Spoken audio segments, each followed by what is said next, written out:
What was your biggest takeaway from the panel today? For me, I just think that we know that passion and being advocates in the room for what we believe in from the esports side is going to make the best connection with a brand. We have to learn how to figure out how to work with their core competencies and make sure that we're finding those great partnership relationships moving forward. And although you've been here for, you haven't been at the conference for too long, I accidentally came yesterday afternoon. I did. I flew on a red eye and came directly here. Yeah. Well, how has ESI London been for you, and why did you decide to come? So my first ESI experience was actually in New York, and I was blown away with the panels. Being in marketing, I felt I actually learned a lot from different perspectives on the marketing panel, which was fascinating.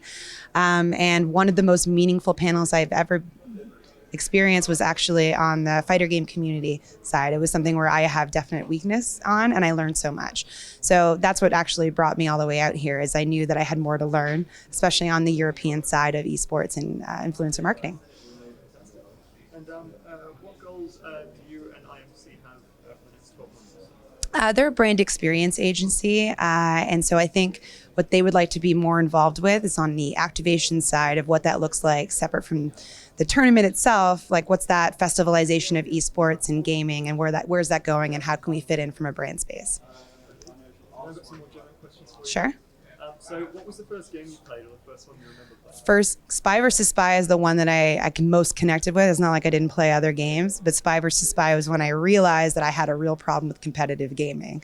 And my friend and I, she would come over, and it would probably end with like hair pulling, and then she would go back to her house, and then we'd be bored and want to hang out again and reconnect. But from a competitive space, separate from that, I was obsessed with EverQuest. Destroyed my world. And then I went to university, and the internet wasn't working in my room, and I was jonesing for playing something, and I walked into a LAN cafe, and I had the choice of StarCraft, Counter-Strike, Diablo 2, and everybody was playing CS. So I quickly spent, fast forward 18 hours a day later, I got pretty good at Counter-Strike. So, yeah, sorry for the long story. No, that's Yeah. brilliant. That's great to hear. That's great.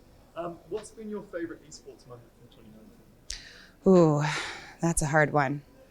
There's been a lot of really great. You know what? I think we're getting more comfortable with the brand activations tied to teams. I'm really excited by FaZe Clan's partnership with even Nissan related to Fortnite World Cup was interesting as a content series. I enjoyed that. I love 100 Thieves for what they're really branching out. And I just think I can't help being the builder strategy person of seeing where we go forward from here. And I think this year really sets the tone of what we can potentially create.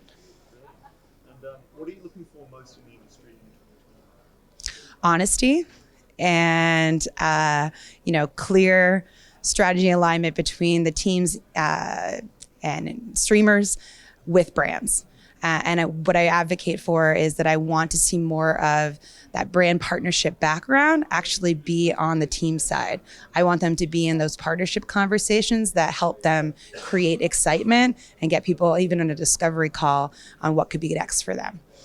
Why do you like esports so much, and why did you choose this path? Well, the competitive gaming side for me is just a natural part of why I've always loved esports. Like gaming was, PvP servers to just like even a Spy versus Spy Nintendo match was where I was most drawn to.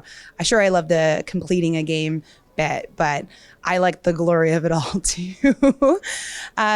And I want to see that live event side of it really expand going forward. So the festivalization of gaming and tournaments is where I think brands have a real opportunity to grow and expand beyond signage, beyond just like one-off activations. So let's take Fortnite World Cup, for example. The idea that now I could plan an entire trip around for my family. Where is the brand involvement for that? Are you creating special moments that make my memories for years to come? That's what I want to see happen. Hey, this is Christie at ESI London 2019.